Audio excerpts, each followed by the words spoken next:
low energy, if you always have gastric symptoms, these things aren't normal. Your body has an incredible ability to be well and to function. So if you've ruled out a medical cause, which you should do, it's going to be lifestyle. Welcome back to another episode of Superwoman Isn't Real. And today's guest, I think we've got a bit of a treat for you guys because, as you guys that have been listening to the show know, this is all about motherhood, wellness and career. And my guest today, Rhian, basically ticks all three of those boxes. So I'm just going to rattle through some of your accomplishments to date because there's lots, but it's when we're going to go through it all as well. So Rhian is a nutritional therapist. You are a naturopath. You are an ex-athlete. You were the CEO of Psycle really through its growth phase. And now you have launched a whole new, shiny, exciting business, Artah, that we're going to get into. So you are a CEO again. And you're a mum of a 1-year-old and a 3-year-old. So that 2-year age gap that I have as well, which we're going to talk about all of it. So you've been in wellness. I mean, when I looked at your accomplishments and your journey, sometimes people fall into wellness in their mid-20s. And it's I was drinking loads, eating badly, and then I suddenly had a moment in my 20s of turning my life around. But it feels like to me this has been a really steady path for you. So let's start there. Let's start with being an athlete, I guess, and when you fell into that and where it all started. Yeah, sure. So I've been really passionate about health my whole life. When I was an athlete, I really looked up to my mom because she was an athlete. She's won the Pan Am Games, the Commonwealth Games. So someone who was really my idol. She was a high jumper. But I was a really sickly child. So I always had sinus infections, respiratory infections. I had to sleep kind of upright because I had such terrible acid reflux. I had to carry around Tums and Pepto-Bismol. So from a young age, I was really ill and just really odd. I felt really ostracized because I was the weird one who always had a stomach ache and would always vomit. And I went around to so many doctors and they were all like, there's nothing wrong with you, because they would rule out all the medical things they knew about. So after about 5 or 6 years, I got sent to a psychiatrist and they were like, maybe she doesn't like school. And I was like, no, I love school. I was such a nerd.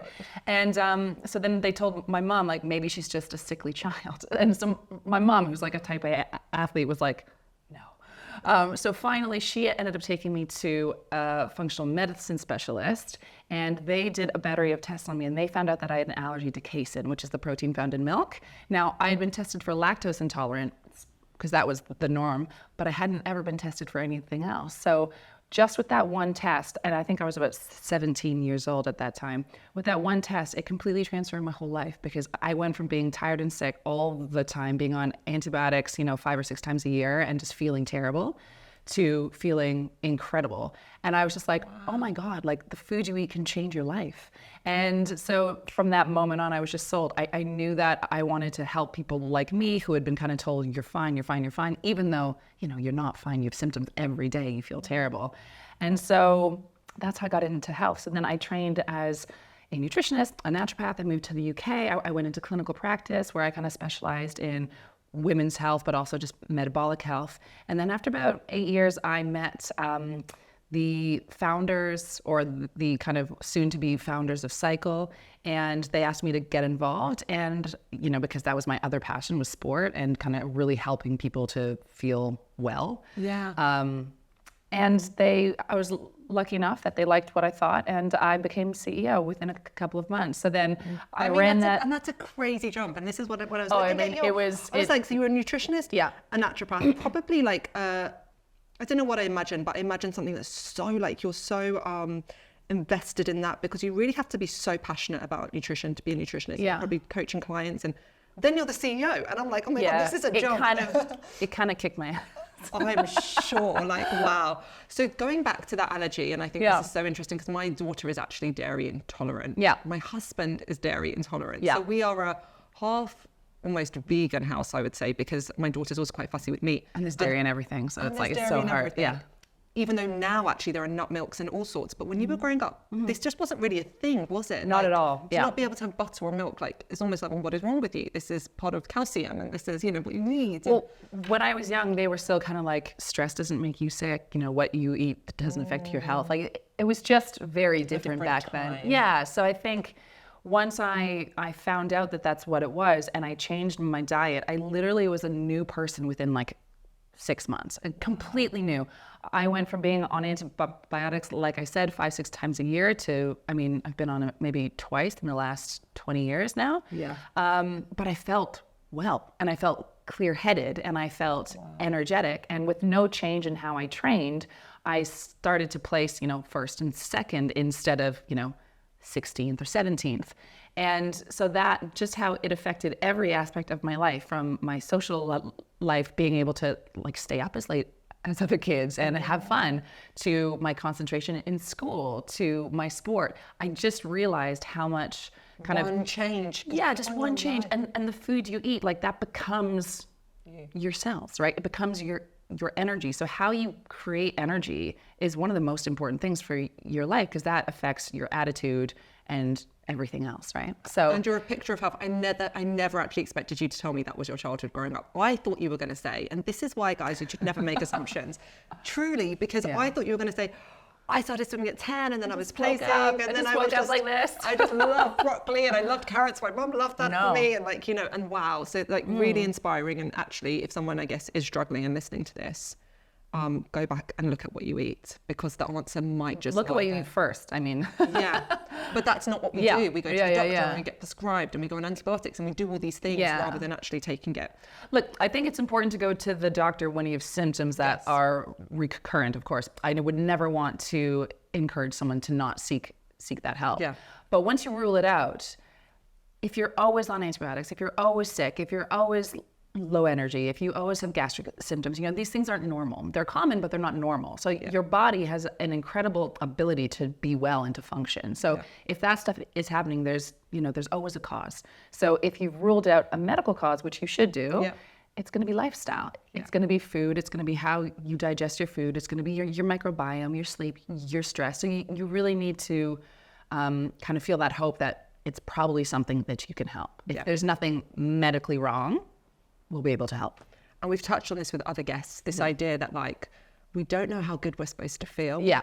It's crazy. Like my early 20s, I did not feel good, Rhian. I would, I wasn't really taking care of myself. Like, you're burning the candle on both ends. I was in a banking environment. So it was really crazy hours and drinking most evening. It was not the picture of health. And I didn't actually feel good. I felt tired at 2:00 in the afternoon. I had all the slumps. I'd go through the day of coffee and sugar, and it was really only my late 20s that I was like, wow, we can feel really good naturally. And for me personally, was the biggest life shift. It was the biggest wake up moment of, this is what I want other people to feel. This is insane, and I'm not doing anything that difficult. I'm just paying attention. So that's amazing. So swimming was your sport, right? Swimming was my sport. Yep.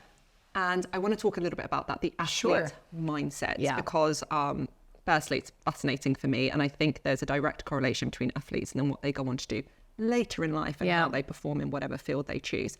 So you were competing from what age? From the age of, I'd say 10 is when I got really into it, and I wanted to quit the first year because I thought it was so hard. I always felt sick as well. So my mom was like, you just don't want to go to practice. And I was like, no, my stomach hurts. And she was like, you're going. And I'm so glad she made me stick it out. And she said, look, you finish the season, and if you still hate it, then we'll talk. Okay. So I finished it, but then I started to get good and I loved it. So I started then, and I swam all the way through till I was 22. But I think the thing I really loved about sport, looking back now, is, the training it gives you mentally is incredible, right? Because 4 days a week, I was up at 4:45 a.m. and I was on deck at 5:30, and then I would swim at night, and I'd swim on weekends. And so it just gives you that work ethic that you just have to work hard all the time. Yes. So I think that's really helped me, obviously, especially when I became CEO, because I didn't really know how to be CEO. I remember calling a mentor of mine being like, how do you be how do you be CEO? How do I be CEO? What do you do as CEO? And he said, you just need to make lots of decisions every day. And I'm like, what if they're wrong? And he's like, you got to deal with it. And that's all he said. Yeah. And he was like, I felt the same way. You just got to do it. So I was like, oh my God. So I'm used to feeling uncomfortable.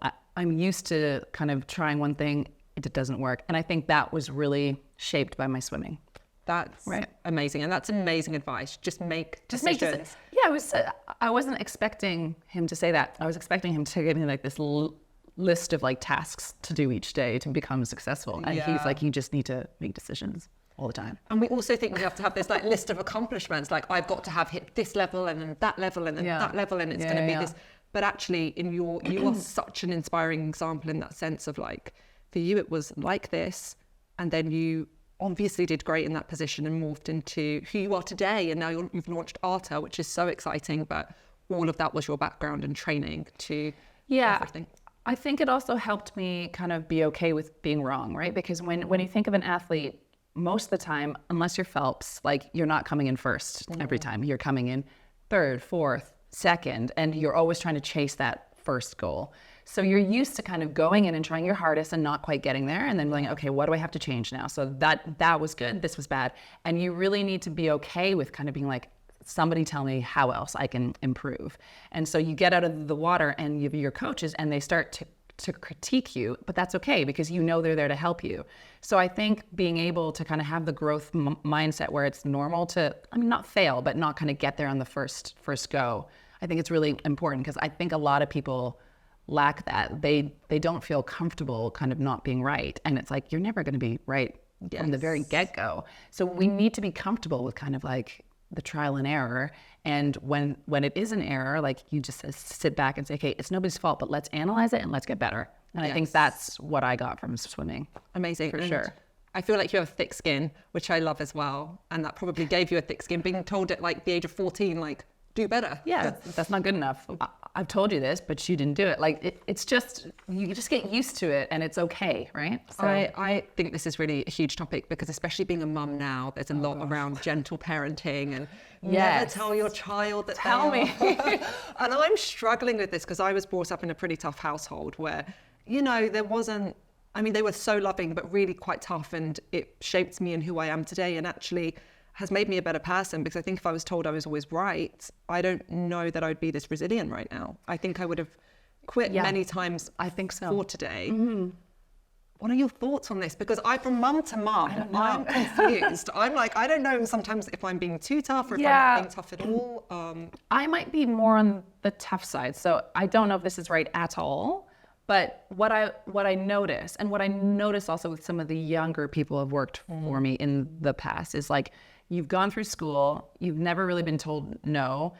There's no first place, second place, third place now. It's everybody wins and everybody gets a medal, which, look, it's important for everyone to be recognized and everyone to feel important. But I think it's okay to say, like, this person, they did great. They achieved it and they won. And like for us to be able to be happy for them and not envious, or like to understand that we should celebrate them and it doesn't mean anything bad about us. Yes. And so I'm a bit torn because I like that. I think it's good for kids to be tough. They have to feel loved and they have to feel safe. But I think it's okay to be a bit more firm. I've tried a lot of things, right? And I still don't know what the right thing is because my daughter's super tough and fiery, which I love, but sometimes when I'm firm, she really responds, and sometimes when I'm firm, she melts down and it's like her life is over, and then I'm like, oh, I've done the wrong thing, I should be the so bad. But I don't know, I think you just have to try to, same thing, you observe it, you say, okay, how could I have done that better? Was it me? Was she just emotional? Was she tired, or was I wrong? And you just need to keep analyzing and seeing and asking for advice. Yeah. Because also each child is going to be individual. So we can't just take the same approach with everyone, or we can, but I mean, I don't know if it'll work that well. My brother, he's fantastic, but he's a lot more sensitive than I am. So when my parents were firm with him, he would kind of melt down. When my parents were firm with me, I was like, structure. Yeah. Like it made me feel comfortable because I knew what was coming. But he didn't like that. And so I think so they didn't really adjust because I think their era was like, just get on with it. So I think you have to figure out the motivators, figure out their personality types. But I mean, I could be wrong. And then it's going to change again next year anyway, isn't it? Because let's face it, they're changing every single year. Especially the toddlers. I never knew you could ruin someone's life by cutting a sandwich in the wrong shape, or like peeling a banana too quickly. Or giving it to them in the wrong cup, which is the situation we had this morning. But I don't want that cup, Mum. Yeah. I was like, okay, I'm exiting the situation. Exactly. I have to get to work. So that's amazing. I want to talk a little bit about what you've just touched on for employees. I really agree with this as well. I have this thing of, if I'm giving somebody constructive criticism, you can sort of see them crumble. And I'm like, it's not bad. It's not a mistake. It's just a room for improvement. And I think how did you as CEO create a balance for anyone that's listening where it's competitive but fair? Because this is something I think a lot of people struggle with, and then we end up with teams that always just expect to be praised, which is also not just not realistic, is it? Yeah. So look, I made a lot of errors because I was new, and so I think that at the start you'd be kind of critiquing somebody, and then you realize actually I haven't set out the expectations in a proper way, so it's clear and it's consistent. So I think after year 2, we like redid everything, being like, here's what we expect with this. So you're just super clear from the outset. Yeah. And I think you just have to have regular check-ins to make sure that everyone's on the same page. And, you have to criticize when you have to, but you should also praise when it's due. And I think it's also really important to get to the root of it, right? So are they underperforming because they feel unclear? Are they underperforming because their role is too broad or they're overworked? So it's really about understanding it, or have they just not done enough that time, right? Yeah. So there's always going to be a different motivation, and again, it's our job to tap into that, to understand, but then also to push them, being like, okay, well, this is what we expect, but it's really hard. I guess no one ever really, one of the things about like, what is it to be a CEO? It's being really good at managing, like it's humans all the time. It's just emotions and emotions and emotions. Yeah. And then you become a mom and you have the emotions of your children as well. And then you're just surrounded by so much emotion. It's actually something that you don't really anticipate in the role. You think you're almost like shielded from all the, Yeah. because you're just making those high level decisions, but actually so much of it comes down to human nurturing. And like you said, communication. Yeah. And that's kind of, I don't know, I've noticed that's like what it always comes back to, is like I've not communicated something clearly, and so someone has not done their job. Yeah, and I think that's also a really hard part about being a CEO, but also being a mom. Like you pretty much almost always feel like you're just doing something wrong, or like you've upset someone, or you've disappointed someone, and you just need to just like again shake it off and be like, okay, how can I do better? Like, what happened? And not get too consumed by it, because at first I was really consumed by it, and I'd really worry about everybody. And the day crumbles and the week crumbles. And I would be thinking about them at night. I'd be thinking about them on the weekend. And I was like, oh my God, this is how, because like also I really care about people. Yeah. So, and as a mom too, I think sometimes I'm way too sensitive, because like if Maisie's really upset, then I think about it all day. I think about that. And I come home and she's like, I'm fine. Like she's totally fine. Yeah, of course. They forget about things in 5 minutes. Yeah. So a lot of that is probably just work we have to do on ourselves. And so I think also being CEO, being a mom, being a parent, like you have to do a lot of work on yourself. You do. And you've touched on something huge there. Yeah. And it is always, it's exactly that. It's when I know I haven't slowed down, probably the same for you, or I haven't stopped, or I haven't set a clear boundary. Because thinking about things on the weekend then affects your entire week, and it's dangerous. And your kids pick up on that energy. It's amazing. They really do. Oh. Yeah, they really do. But also, like, I remember when I first had Maisie, I was like, oh my God, I feel so complete. I feel so whole. Like there's this unconditional love. And so like you get this boost where you're like, I'm a super good and worthy person because I've got this unconditional love. And then, they can talk, and all of a sudden they're like, you're not my best friend, leave. And I'm like, oh, like it's like the knife to the heart. I never knew, There's like no a toddler pain. saying that for the first time. I was literally devastated. And I'm like, oh, and so you just need to be constantly like, okay, like this is an emotional environment. What's going on? But it's like there's all these moments. Yeah. The penny goes, dropped for me, and I was like, I'm controlled by my children, because if they're angry at me, it's a different type of pain that you feel over anything else, and it's so makes you so vulnerable. Yeah, it's like the best thing and the hardest thing at the same time. So, absolutely, absolutely that. So. Something that obviously one of the pillars is wellness and wellness practices. What are your absolute non-negotiables? Obviously CEO of Artah now, and that's probably going quite fast as well. Yeah. How do you, when you're in your career and you're not wanting that to lag, what are your non-negotiables, weekly, monthly? Talk us through that, because so many people will be listening to this going, I need some sort of North Star to work towards. I need to figure out what works for me. I haven't even started this journey. Yeah. So it's probably really dull, but it's food. Food first. Food is the most important thing. It's something we all have to do. So sleep, we have to do it, but we don't always get to. Exercise, we should do it, but we can't always, right? And all the wellness hacks, they're additive. When you become a mom, you're like, I mean, when am I going to do that? I know. So it's an amazing thing just to take off your makeup at the end of the day. I'm like, oh, I mean, 20 I'm like, oh minutes my God. So for me, food is hands down the most important thing that I can do to make sure that I have energy, because it's so hard. I'm exhausted. My 1-year-old doesn't like sleeping, and it's stressful. So I learned, obviously at a very young age, that, like I said before, the food you eat can just transform your energy. But I always used to be able to use fitness a lot more as like the lever I could pull. So if I like, ate a huge meal, I could go and do like an hour and a half of cardio and be like, feel great and go for a really long. You lose all of that once you become a mom. And so all you really have left is how your body feels in itself. You don't get to do all of the exercise. It comes back, of course, but so food, you're just so sensitive to how you're fueling your body. So I'm just super consistent with my food, and also, of course, my supplements, because with Artah, one of the reasons why I wanted to make, super high quality practitioner strength supplements is because I see how impactful they can be to people. And when I was in clinical practice, if people used good quality supplements consistently, their outcomes were fantastic. And if they didn't, they weren't as good. And so I think, there's a lot of people being like, but do you really need supplements? And shouldn't we get it from food? But that's not realistic right now. How we eat, how we sleep, how we live, the pollution, the coffee, the alcohol, the stress, it's not a normal burden on your body. So I certainly think that most people, can benefit from some kind of supplementation. So I am super consistent with all of that stuff. And then, of course, when I can, I love it. I love to exercise. It just doesn't look the same. So now I'm like kind of happy if I get half an hour in, whereas my old me, if I didn't do a full hour, I was like, that wasn't a real workout. You take whatever you can. I mean, I take Literally, walking. I'm like taking scraps. I'm like, you sit there, I'm just going to do like 20 burpees. And just stay in the corner. Squatting with the child in the early days, all of it. I know. All that's, and that was really hard for me because I've been so active my whole life.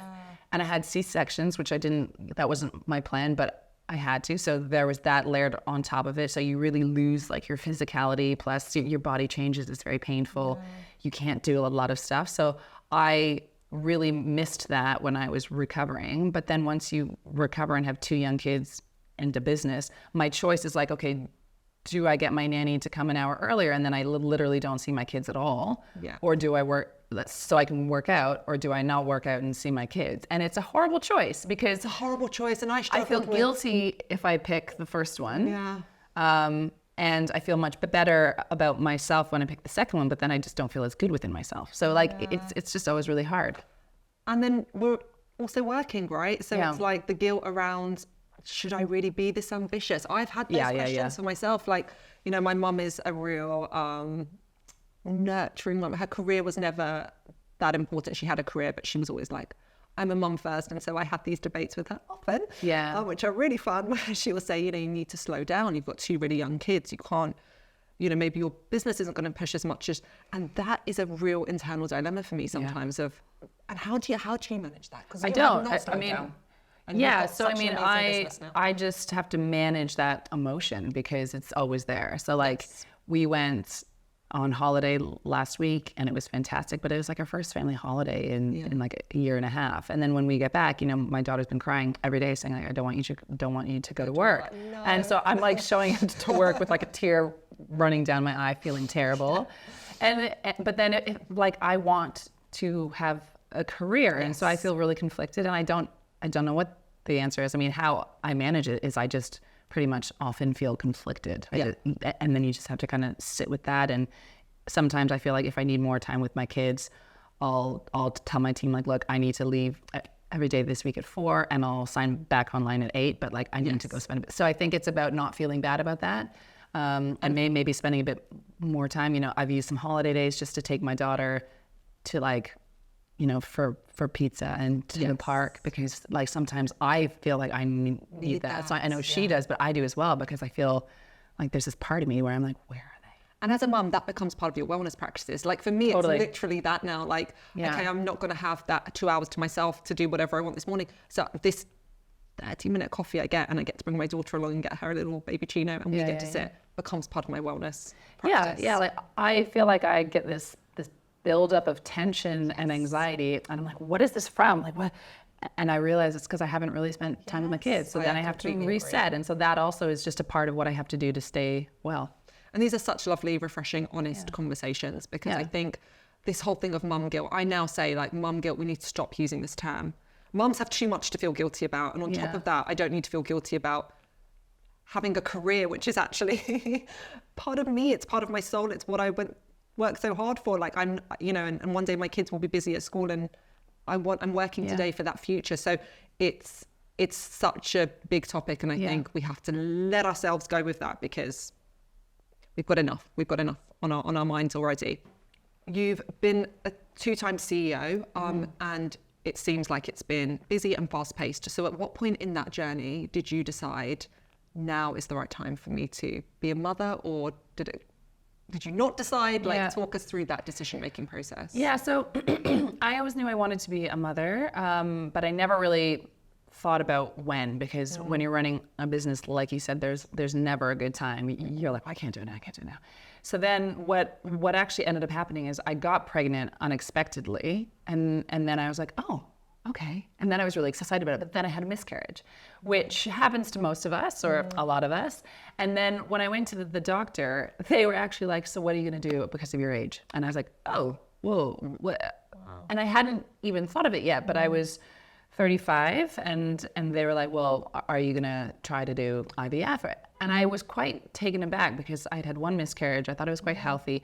So to be completely honest, I just got really anxious about it. Like, as soon as he said that, it made me start to think, well, maybe I am waiting for too long. Maybe I am too old, you know, da-da-da-da-da-da.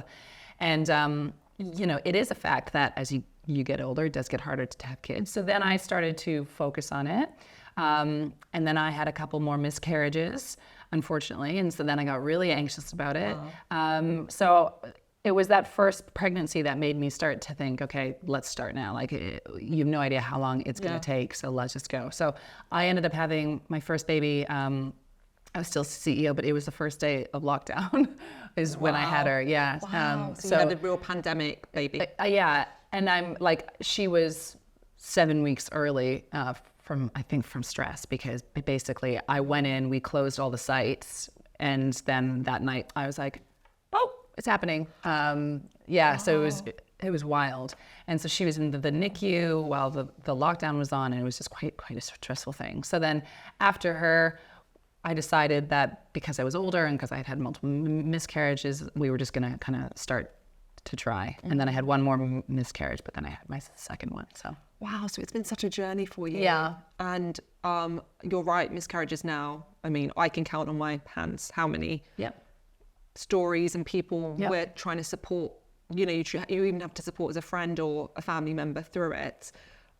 I think for so many people, this is like such a glimmer of hope of like, wow, I'm going through what Rhian went through, and she's got 2 beautiful, healthy babies now. Was there anything for you that helped in that period, either mentally or actually physically, or any advice you can share? Because I think it's golden. Yeah, so even though I know better, because I'm a practitioner and I'm all about, you know, telling other people how they can support their health, I wasn't actually doing anything to support my fertility. So when I began to try, I wasn't even taking a prenatal. Like, I'm mortified by saying that, but like, I was just like, oh, well, we should just start. And and of course I was so stressed out. I was working so hard. I was doing like intense cardio, like 8 times a week, which I love, but you know, it's not really conducive for fertility, especially when as you're getting older. So then I started to look for a good prenatal, and that's kind of why we've just launched a really great prenatal, because the ones that I was seeing, I just didn't love the quality, and I didn't see that it had kind of the specialized things that I really wanted, especially for someone who was a bit older. So I really kind of started to manage the stress, manage the movement, and obviously support myself with, you know, a super high quality supplement. But my first baby was IUI. Wow. Yeah. Yeah. And that was probably more like, we weren't kind of getting to the point where we thought it wasn't going to happen, but it was probably more my anxiety, because I'd had three miscarriages. And then when we looked at the year ahead, my husband like used to travel a ton. And I was like, you're going to be away for my next 6 ovulation. Like yes, of course. And it gets really horrible because it feels quite transactional, and you get stressed, but people kind of being like, come home because we have to have sex. And you're marking the calendar. Yeah, like this is my window. You can't like, and you get, it's really awful. I was quite unprepared for how emotional the process is. Yeah. Because I think we spend so much time being afraid of getting pregnant. We're taught from like age 15, like, don't go in that swimming pool. Totally. Like, And then don't suddenly do the there's a toilet. window and it's like, now is your time. Go, go, go, get pregnant. Yeah, And and it's actually much harder to get pregnant than you think. And so I think you kind of have to unlearn all of that fear mongering we get taught when we're teenagers. Yeah. Because we spend our whole lives like trying not to get pregnant by accident. So you just think it's going to be easy. So the first time you get like a negative, I was like, oh, this must be wrong. I'll just take 3 more tests in the next one day. Yeah, of but course. It's not. It's harder than that. Of course. Yeah. And you're right. We're completely fed this like step-by-step journey of how our life is going to go. And then when you come against that roadblock, that's actually not something you can click your fingers at. It's really, really upsetting and hard. I would love this because I think people never know what to say when their friend comes to them or family member or someone comes and goes, I've had a miscarriage. And it's so nice to have somebody in the seat that's been through this and is well out the other end now and has those beautiful babies. And what do you say? What did you want to hear from people? Or did you not want to hear anything from people? I just wanted, I'm so sorry, and a hug. Love it. That's it. Because so many people feel like they have to say, well, don't worry, like we all have them, or you'll get pregnant next time. But you don't know that. And you just need someone to be like, do you want a hug? And you're like, I do. Okay, I do want that's a hug. such lovely advice You because just say I think sorry. I think the word vomit starts coming out and then you can sort of just go on a crazy tangent. Try not to be all like, it'll happen. Because, unfortunately for some people, it doesn't. But also you just need to grieve that, because one thing that I found also very strange is like, as soon as I got pregnant, I was like, I'm a mother. No, but you just feel like a mother. You start to like think about names, and it's quite shocking how quickly it happens, because I was like, I'm going to be so cool, like it's no big deal.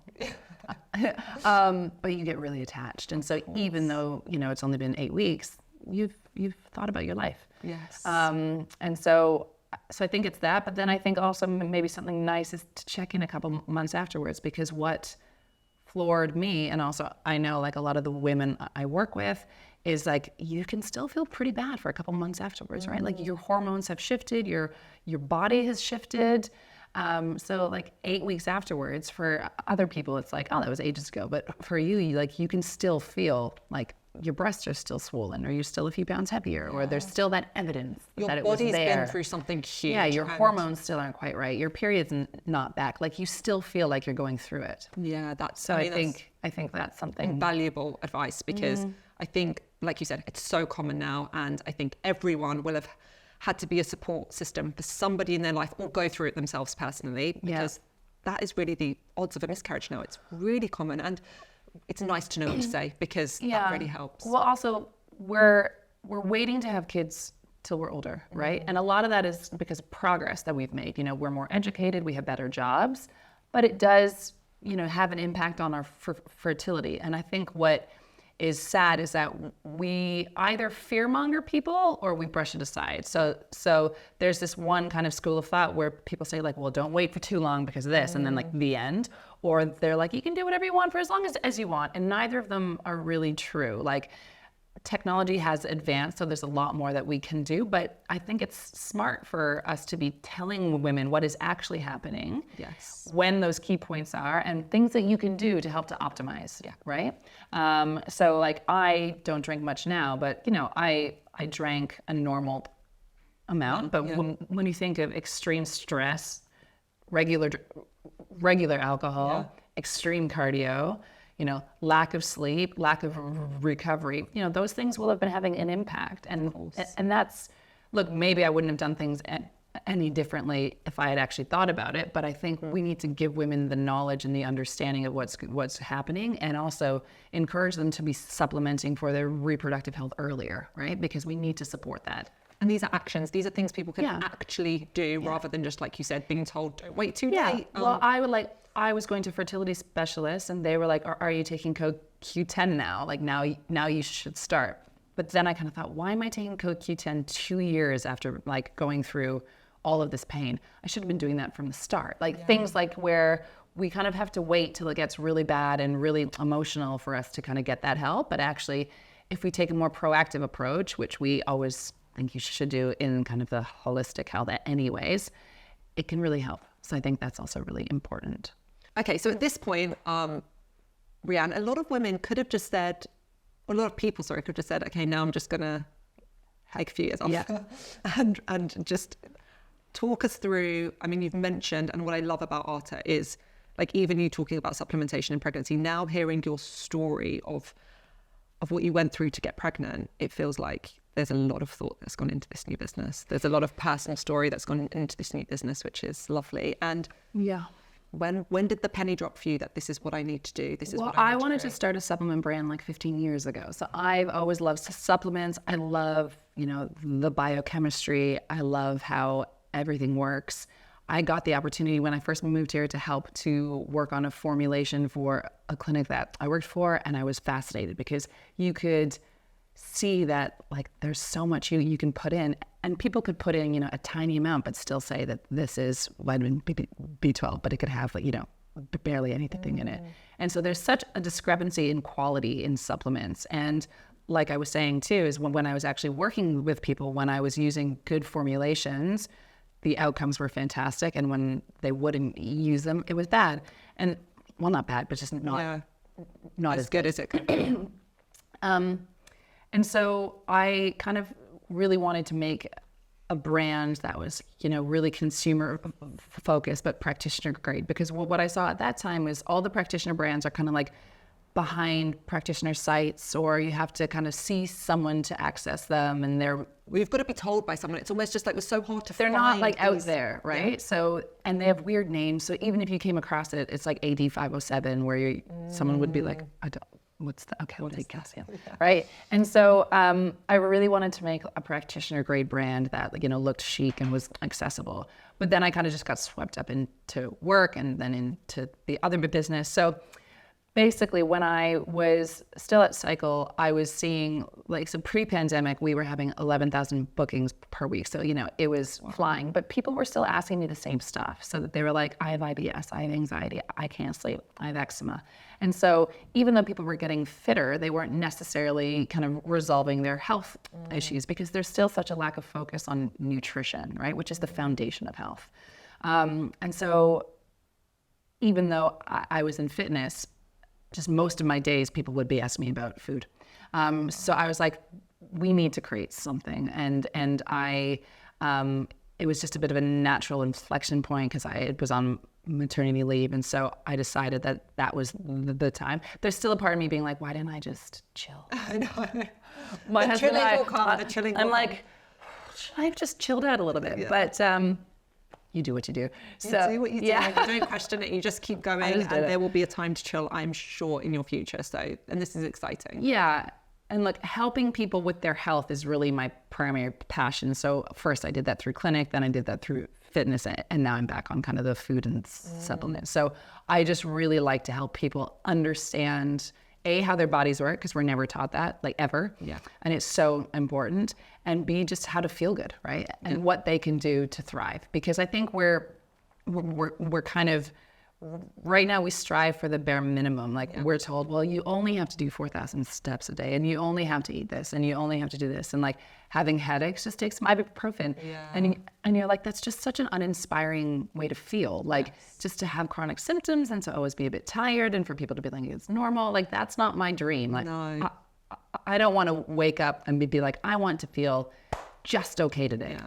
Right? I just want to coast through and just I make it to the just end want of to the make day. it. I just want to get the minimum amount of nutrients to not get ill. Yeah. That. So things like that, where you're like, it's just really uninspiring. And when you take when you zoom out, the state of our health is not good, right? It's putting a burden on society, on the public health system, and there's so much we can do. I remember when I was in university, one of my professors was on a trial where they had just shown that food and movement was more effective at reversing type 2 diabetes than metformin.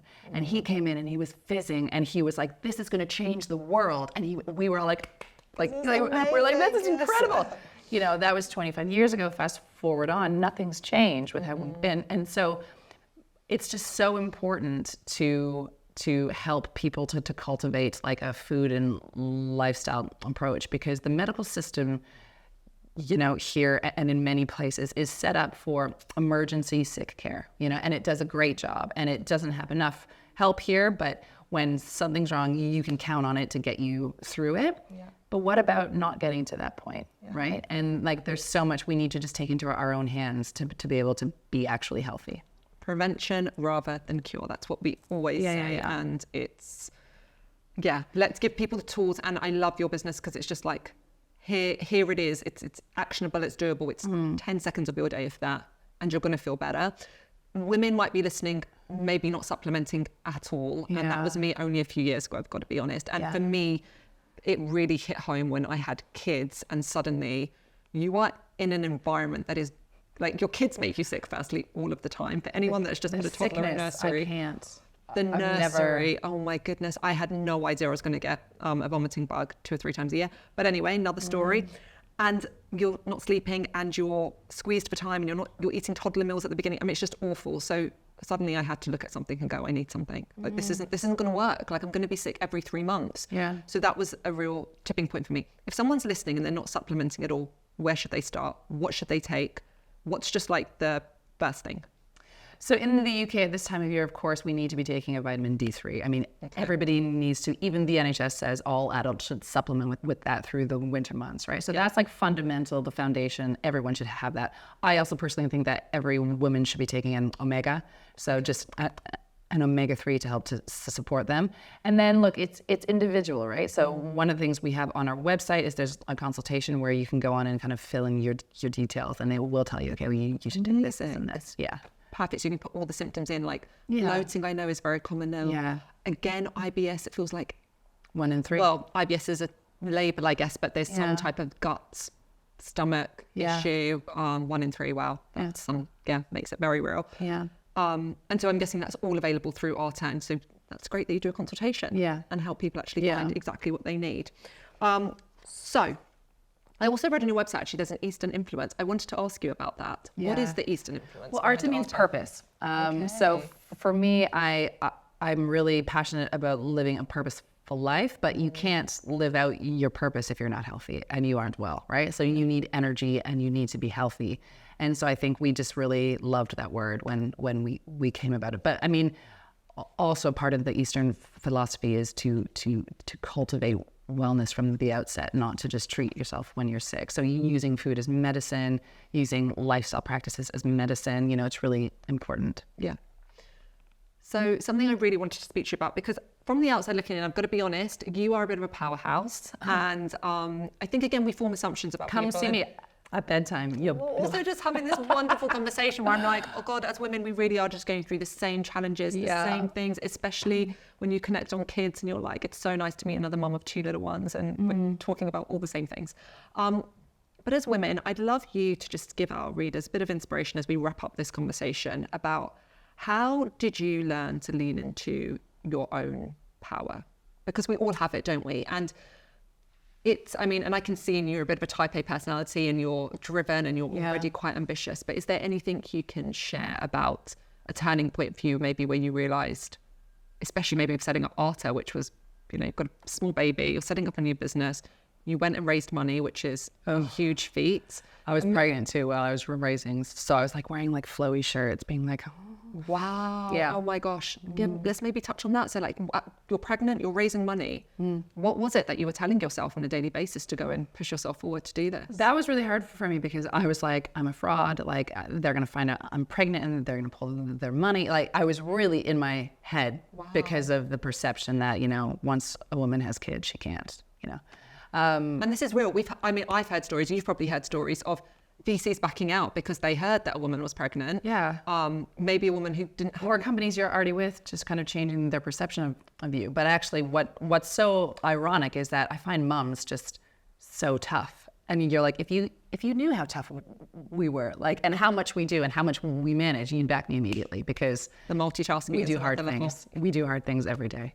And so did you lean into that? Did you just lean into this feeling of, I know I've got this? Yeah, but look, also, to be honest, my husband helped a lot there, just being like, getting my mindset straight, because I was emotional and I was like, this is really hard. I shouldn't do it. And so he just backed me. So that was I have to give the credit where the Get a credit's cheerleader due. in your corner, somebody that's going to keep you on track. Well, yeah, look, I knew that I could build a brand. I knew that I could build a brand that resonated with consumers, and I was like super clear on my vision and my purpose. So that's number one, of course. Like that's the fundamentals. Okay. But then I did need a bit of a cheerleader at that point. We all need cheerleaders. Yeah. Yeah. I mean, we need the cheerleaders, right? Yeah.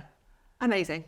It has been so much. I mean, I want to talk even more, Rhian. I've got like so many more questions, but I think for the sake of time, and I know you are busy, we are going to wrap it up there. But we always leave every single podcast with an episode, every single episode with a question that we give every single. It's going to be high pressure. It's actually not. It's such an easy one, I Okay. promise you. All this wealth of experience, what advice would you go back and give your 21-year-old self? And we use 21 because it's kind of when you're coming out of uni, you're kind of uncertain about the future. Yeah. But looking back and speaking to that version of yourself today, what would you tell her? One of my favorite expressions is you can't eat an elephant in one sitting, right? And someone said that to me once, and I think that's what I would tell myself, because like you expect to be able to solve everything and handle it all like right away, all at once, but everything's a process. Everything takes time, whether it's a breakup or a business or anything. So I think that really resonates with me, because I always feel like I have to get everything done to the very best, like right away, right now. And if I'm still sad after 1 month, if we've broken up, I'm like a bad person. But you know, it takes time. Things take time. So calm down. Calm down. I love it. Yeah, that's a fast probably calm down. Just calm down. Calm down, Rhian. Take a breath. Yeah. And again, kids are wonderful. Just at calm helping down you and eat good food. I mean, that's what. Calm down and eat good food, guys. So drop what you're doing today. Calm down, eat good food, and that's a wonderful, wonderful way. With and love, obviously. With love, It's not like. And it's a Friday, and what a wonderful sentiment for the weekend. I love it. I feel like there's a lot I've just realised in that conversation, a lot of similarities that we actually share, and it's wonderful to see a woman forging her own path, setting up a brand in what's probably been not the easiest of backdrops with kids and things like that, but it's achievable, it's doable, and that's what this podcast is basically all about. So if you want to find out more about Artah and Rhian, we're going to link all of the social profiles here, and there'll be more in the show notes, and follow the journey, because this is what we're here to do, support each other as women. Thank you so much, Rhian. Thank you so much for your for having time me. and being so honest with us. Thank you.